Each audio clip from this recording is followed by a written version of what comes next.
Hello friends, welcome to Ellis learning classes. अब हम क्या करेंगे, हम क्लास 9th की एक्सरसाइज 1.2 जो हमने कल की क्लास में बोला था that we will discuss that. So now the first question of exercise 1.2 is state whether the following statements are true और false, justify your answers. See, जो जस्टिफाई वाले क्वेश्चंस हैं उनमें what you have to do is you have to think and then analyze everything, that how you have to write the answers so that examiner or anyone other than examiner can understand your point, right? See, the first question is every rational number is a real number. Every rational number is a real number. Okay, how could you prove this कि that every rational number is a real number? Think what this question is asking. सबसे पहले आप अपने मन में कोई rational number सोचो और कोई रियल नंबर सोचो जो इस फैक्ट को कॉन्ट्राडिक्ट करता हो कि हर रेशनल नंबर जो है वो एक रियल नंबर होता है। अब आपने कोई रेशनल नंबर सोचा √2 और कोई रियल नंबर सोचा -2, बिकॉज -2 एक रियल नंबर है और एक √2। तो ये कहता है हर इरेशनल नंबर एक रियल नंबर होता है। इसकी बात बिल्कुल सही है कि हर कोई इरेशनल नंबर रियल नंबर होता है। तो आपने जैसे लिया √3 एक इरेशनल नंबर है और रियल नंबर है, क्योंकि हमने क्या पढ़ा था रियल नंबर के बारे में कि real number is just a collection of rational और इरेशनल नंबर्स का जो है कलेक्शन होता है क्या, रियल नंबर। ठीक है यहाँ तक। तो अब हम इसको प्रूफ कैसे करेंगे, देखो let's first check the definition of irrational number. तो हमने क्या पढ़ा था, the number which is not fit in the definition. कौन सी डेफिनेशन, ये P/Q वाली डेफिनेशन में जो नंबर फिट नहीं बैठता तो वो कौन सा नंबर होता है आपका, रेशनल नंबर। तो ऐसी डेफिनेशन में कौन से नंबर आते हैं, √2 हो गया, √3 हो गया, √5 हो गया, इस टाइप के जो नंबर होते हैं। रियल नंबर मैंने क्या बताया था आपको, कलेक्शन ऑफ रैशनल और इरेशनल नंबर्स, उनको क्या कहते हैं हम, रियल नंबर्स। तो इसके डेफिनेशन में √2 √3 √5 जाएगा तो क्या हम कह सकते हैं कि सारे रैशनल नंबर्स जो है वो रियल नंबर होते हैं। तो ये जस्टिफाई हो गया, पॉइंट समझ में आया। दूसरा पॉइंट क्या कहता है, every point on the number line is in the form of √m। ध्यान से इस क्वेश्चन को समझो। Where m is a natural number, हम कई बार क्या करते हैं, बहुत सारे स्टूडेंट जो ये लास्ट में लाइन दी जाती है where m is a natural number, इसको स्किप कर देते हैं, इस पर ध्यान नहीं देते, इसलिए फिर उनको स्टेटमेंट वाले क्वेश्चन टफ लगते हैं। अब अगर आपको स्टेटमेंट वाले क्वेश्चन टफ लगेंगे तो जो आप आगे जब कंपटीशन की तैयारी करेंगे, कोई बच्चा UPSC देगा, कोई SSC देगा, तो वहाँ पे कंपटीशन में वाले क्वेश्चन जानबूझ के डाले जाते हैं ताकि बच्चा गलत करे। तो हमें इन पॉइंट्स को बहुत ध्यान से और बारीकी से देखिए। Every point on the number line is of the form √m। इसका क्या मतलब है, इसका मतलब ये है कि नंबर लाइन पे आपने जितने भी नंबर्स आपने प्लॉट किए क्या वो सब √m की फॉर्म में होते हैं। तो चलो हम एग्जांपल लेते हैं 0 का। तो 0 को हम क्या लिख सकते हैं, √0, ठीक है लिख सकते हैं। 2 को क्या लिख सकते हैं, √2 लिख सकते हैं। और ये क्या है, m है, तो क्या ये एक नेचुरल नंबर है, बिल्कुल है। अब एक वो बताओ, नंबर लाइन पे तो -2 भी है, तो -2 का जब मैंने रूट लिया तो क्या ये नेचुरल नंबर रहा, -2 क्या नेचुरल नंबर है, नहीं है, क्योंकि मैंने आपको पढ़ाया था natural number starts from 1 2 3 4, all counting numbers are called natural numbers. Okay, तो इसका मतलब ये स्टेटमेंट फॉल्स हो जाता है कि जो भी नंबर लाइन पे पॉइंट है वो √m की फॉर्म में होता है और m कैसा नंबर होना चाहिए, वो नेचुरल। तो ये स्टेटमेंट गलत हो जाता है। अब आप इसको कैसे दिखाओगे एग्जामिनर को, कैसे दिखाएंगे हम, जैसे हमने कोई नंबर लिया 4 और उसका निकाला रूट, तो क्या आएगा 2 इज़ ये this is a natural number, correct है।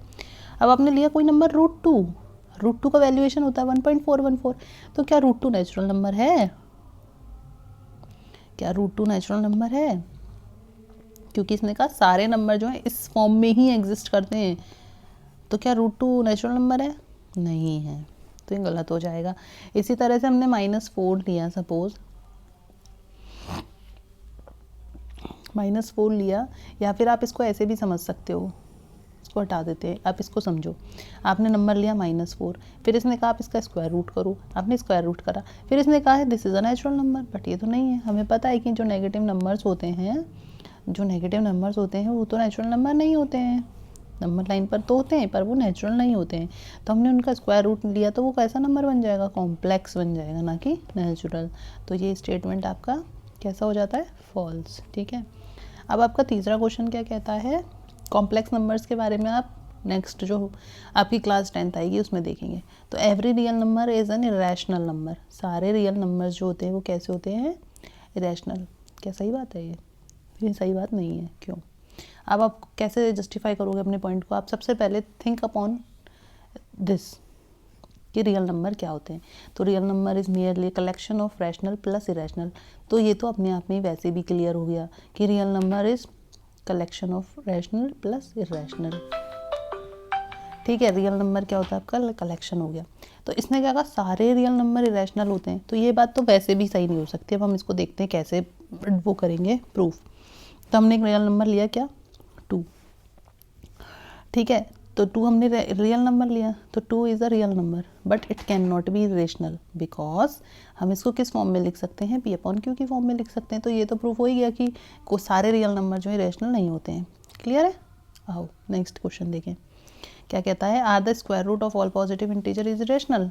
तो बहुत ही ईजी क्वेश्चन है। आपने नंबर लिया लेट से 4, आपने इसका स्क्वायर रूट लिया, इसका स्क्वायर रूट आ जाता है 2। तो क्या ये रैशनल है? No, it's a rational number.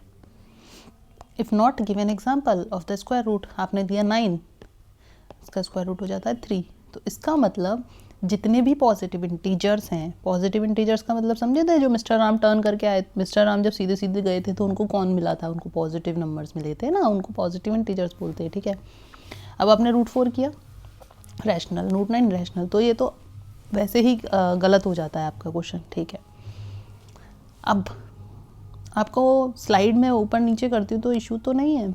Next question हम देखते हैं कि क्वेश्चन नंबर 3 क्या कहता है कि चलो हम, आपको दिक्कत होती है तो हम इस क्वेश्चन को ही नीचे ले चलते हैं। यहाँ से इसको हमने कट किया, अब क्वेश्चन नंबर 3 को हमने अब पेस्ट कर दिया, कोई दिक्कत नहीं है। ठीक है, अब क्वेश्चन कहता है शो हाउ रूट 5। अब आपको दिमाग लगाना पड़ेगा कि आप रूट 5 को कैसे नंबर लाइन पर ड्रॉ कर सकते हो, क्योंकि आपको तो रूट 5 की वैल्यू नहीं पता, क्योंकि स्क्वायर रूट तो हम नेक्स्ट क्लास में निकालना सीखेंगे। तो आप क्या करें, आप एक काम करो, एक नंबर लाइन पे क्या करो, एक लाइन ड्रॉ करो और उसकी लेंथ हम रखेंगे 2 यूनिट्स। ये हमने रख दी 2 यूनिट्स की, हमने बना दी लाइन AB। हम मेजर करके बनाएंगे स्केल से। ओके, फिर आपने क्या करा, उस पर एक परपेंडिकुलर ड्रॉ किया 1 यूनिट लेंथ का, कर दिया। फिर उसके बाद क्या हुआ सोचो, अब आप लगाओ, एक ट्राइंगल बन गया, right angle triangle. So what we have to do is, ये एक स्टेप है, पहला स्टेप में हमने एक लाइन ड्रॉ करा जिसकी लेंथ हमने क्या रखी, 2 यूनिट्स। फिर हमने परपेंडिकुलर ड्रॉ कर दिया। अब क्या करेंगे, ज्वाइन कर दो और ये बन जाता है आपके सामने एक राइट एंगल ट्राइंगल। अब पाइथागोरस थ्योरम तो सबको आती होगी, क्या कहती है, पाइथागोरस थ्योरम कहती है बेस का स्क्वायर प्लस परपेंडिकुलर का square is equals to hypotenuse का स्क्वायर। ठीक है, हाइपोटेन्यूज का square is equals to base square plus perpendicular square. तो बेस कितना है आपके पास, 2 का स्क्वायर 4 और परपेंडिकुलर है 1 का स्क्वायर 1 होता है। ओके, अगर हम इनका सम कर दें तो AC की वैल्यू कितनी आ जाएगी, 5, और इसका स्क्वायर रूट क्या हो जाएगा, रूट 5। ठीक है, अब क्या होगा, अब एक काम करो आप, now you have to take A as a centre, right, A as a centre and AC as its radius. Now अब सबके पास कंपास है, तो सेंटर हमने O को सेंटर चूज़ किया, AC को रेडियस। नाउ हमने यहाँ से लेंथ मेजर कर लिया कि ये कितना है, ये ऑब्वियसली रूट 5 होगा। तो ये लेंथ हमें ये तो पता चल गया। अब हमको इसको यहाँ पे, तो हमने एक में इसमें कट किया, हमने इसमें वो रेडियस ले लिया, then with the help of arc we cut an. अब हम ये देखेंगे नंबर लाइन पे वो कहाँ कट कर रहा है, तो जो कट करेगा जिस पॉइंट पे, let's say it's a B dash, तो this length O to B dash is root 5। It's easy ना, तो हमें पता चल गया कि रूट 5 की वैल्यू कितनी है यहाँ से। ठीक है, तो नेक्स्ट आपका क्या जो है वो रहेगा नेक्स्ट क्लास में होमवर्क। आप ये रूट 5 अब आपने स्केल से ड्रॉ किया है तो आप मुझे इसकी वैल्यू कैलकुलेट करके बताएंगे कि इतनी आती है इसकी वैल्यू।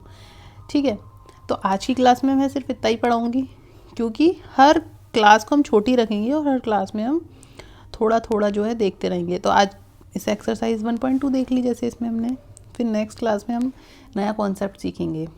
ओके, और किसी को कोई दिक्कत हो तो मेरे 1-to-1 सेशंस भी रहते हैं, लाइव क्लास भी रहती है और क्रैश कोर्स भी हैं। तो जिस बच्चे को मुझसे डायरेक्ट कांटेक्ट करना है, they can contact me on my WhatsApp number. मैं आपके साथ शेयर कर दूँगी WhatsApp number. Okay, till the time, bye bye, thank you.